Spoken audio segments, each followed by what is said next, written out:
Pemirsa, PT Rans Entertainment Indonesia (TBK) bersiap melakukan penawaran umum perdana saham atau IPO di Bursa Efek Indonesia.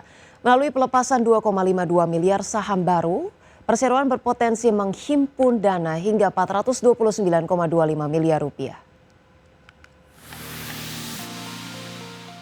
PT Rans Entertainment Indonesia (TBK) milik Raffi Ahmad bersiap melantai di Bursa Efek Indonesia melalui skema penawaran umum perdana saham. Persero menawarkan sebanyak-banyaknya 2,52 miliar saham baru atau setara 20,02% dari modal ditempatkan dan disetor setelah IPO. Dalam prospektus ringkas perseroan menetapkan kisaran harga penawaran awal sebesar 135 hingga 170 rupiah per saham. Dengan menggunakan kode saham Rans, perseroan berpotensi menghimpun dana maksimal sekitar 423,25 miliar rupiah. Aksi korporasi ini memasuki masa penawaran awal pada 23 hingga 25 Juni 2026, sementara pernyataan efektif dari Otoritas Jasa Keuangan ditargetkan terbit pada 30 Juni 2026 dan pencatatan saham di bursa ditargetkan pada 10 Juli 2026. Sekitar 37,61% dana hasil IPO akan digunakan untuk mendukung penyelenggaraan konser di berbagai kota di Indonesia. Selain itu sebesar 18,64% dialokasikan untuk pembangunan wahana bermain dan edukasi Cibongland. Sebagian dana IPO juga akan digunakan untuk akuisisi saham PT Rans Kosmetika Indonesia atau Slavina, serta pembentukan entitas baru bersama PT Fitloop Global Technology untuk pengembangan bisnis berbasis kecerdasan buatan atau Artificial Intelligence. Perseroan juga akan menggunakan dana tersebut untuk pembayaran sebagian utang dan penguatan bisnis anak usaha. Tim Liputan, IDX Channel. Ya baik pemirsa, dan berikut kami akan hadirkan data seputar indeks harga saham gabungan pada penutupan sesi pertama atau sesi perdagangan pertama siang hari ini, yaitu 23 Juni. Pemirsa, di mana sejauh ini IHSG mengalami pelemahan 1,2% atau 79 poin ke 6.037,5. Sempat menyentuh level tertingginya di 6.121,7 dan level terendah di 6.030.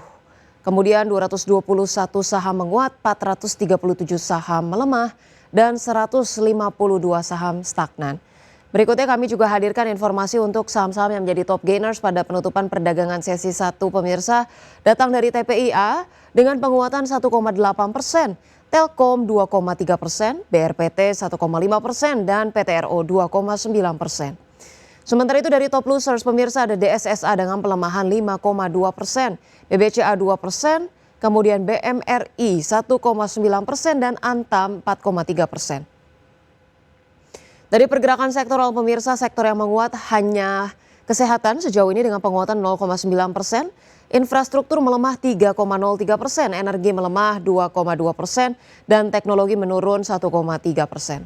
Pemirsa, terima kasih Anda masih bersama kami. PT Rukun Raharja TBK berencana melakukan pemecahan nilai nominal saham atau stock split dengan rasio 1:5, di mana aksi korporasi ini diharapkan meningkatkan likuiditas perdagangan dan memperluas partisipasi investor retail di pasar modal.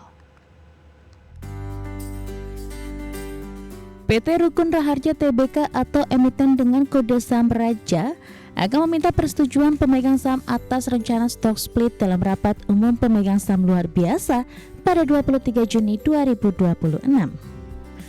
Aksi korporasi ini telah mendapatkan persetujuan prinsip dari Bursa Efek Indonesia pada 5 Mei 2026. Manajemen menyatakan apabila stock split menjadi efektif, maka secara teoritis saham Raja akan diperdagangkan pada level Rp650 per saham. Dengan harga tersebut, satu lot saham Raja dapat dibeli dengan nilai sekitar Rp66.000. Melalui aksi korporasi ini, nilai nominal saham akan berubah dari Rp25 menjadi Rp5.000 per saham. Sementara jumlah saham yang ditempatkan dan disetor penuh akan meningkat dari 4,22 miliar saham menjadi 21,13 miliar saham. Persero menilai harga saham yang lebih terjangkau akan memperluas akses investor retail dengan modal terbatas untuk memiliki saham Raja. Langkah ini juga diharapkan dapat meningkatkan aktivitas dan likuiditas perdagangan saham perseroan. Jika mendapatkan persetujuan, pemegang saham distribusi saham dengan nilai nominal baru akan dilaksanakan pada 16 Juli 2026. Adapun perdagangan saham dengan nilai nominal baru di pasar reguler, negosiasi dan tunai akan dimulai pada 20 Juli 2026. Tim Liputan IDX Channel. Pemirsa, Menteri Perumahan dan Kawasan Permukiman Marwarar Sirait memastikan bahwa lahan hibah dari Lipo Group di kawasan Meikarta, Kabupaten Bekasi, Jawa Barat akan dimanfaatkan untuk pembangunan hunian layak huni dan terjangkau bagi rakyat. Di mana diungkapkan hibah lahan tersebut siap dilakukan serah terima secara resmi kepada negara pada pekan depan. Menteri Perumahan dan Kawasan Permukiman Marwarar Sirait memastikan bahwa lahan hibah dari Lipo Group di kawasan Meikarta, Kabupaten Bekasi, Jawa Barat akan dimanfaatkan untuk pembangunan hunian layak huni dan terjangkau bagi masyarakat, khususnya masyarakat berpenghasilan rendah. Ara mengungkapkan agar proses penyerahan lahan hibah seluas 30 hektar tersebut kepada negara berjalan sesuai prosedur yang akan dijadwalkan pada pekan depan di Gedung Danantara, Jakarta. Kepada kami semua di sini, jadi kepada Departemen Keuangan juga, kepada Pak Rosan, Pak Doni, dan Pak James, dan kami, sehingga nanti kita hari Senin akan ada acara untuk penyerah terimaan hibah dari Lipo Group kepada negara ya secara resmi. Izin Pak Rosan di Gedung Danantara ya. Lantai 3 ya, lantai 3 jam 3 sore. Ara menambahkan terkait pembiayaan, pemerintah akan kembali berkoordinasi dengan Danantara untuk memastikan proyek pembangunan 141.000 unit yang tersebar di 18 tower rusun dengan 30 lantai ini berjalan sesuai dengan yang diharapkan. Dari Jakarta, Ade Firmansyah, IDX Channel. Pemirsa, dalam kesempatan yang sama, Kepala Badan Pengelola Investasi Danantara Rosan Roslani mengungkapkan pembangunan hunian layak huni di lahan hibah dari Lipo Group di kawasan Meikarta, Kabupaten Bekasi, Jawa Barat diharapkan dapat membantu masyarakat berpenghasilan rendah atau kurang mampu untuk mendapatkan hunian. Menurut Rosan, dengan adanya serah terima secara resmi kepada negara, maka penggunaan lahan untuk menjadi rusun dapat sesuai dengan prosedur. Rosan mengungkapkan kepatuhan terhadap regulasi menjadi prioritas utama agar proyek strategis ini berjalan tanpa hambatan hukum.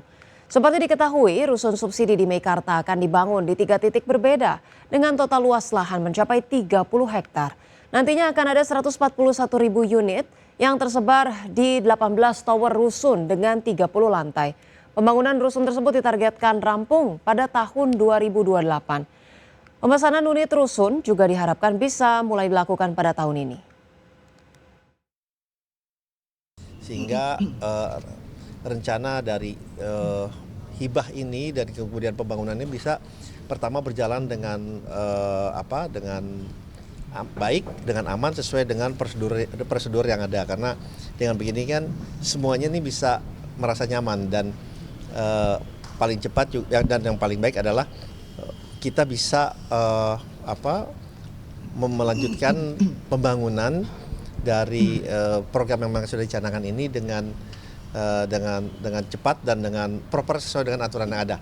Nah, itu kan sangat penting karena ini juga memberikan asas manfaat yang sangat luar biasa terhadap terutamanya masyarakat Indonesia, masyarakat yang mungkin berpenghasilan kurang mampu, sehingga mereka pun mendapatkan haknya untuk memiliki tempat tinggal yang layak, yang baik, dan yang memang sudah menjadi hak mereka untuk mendapatkan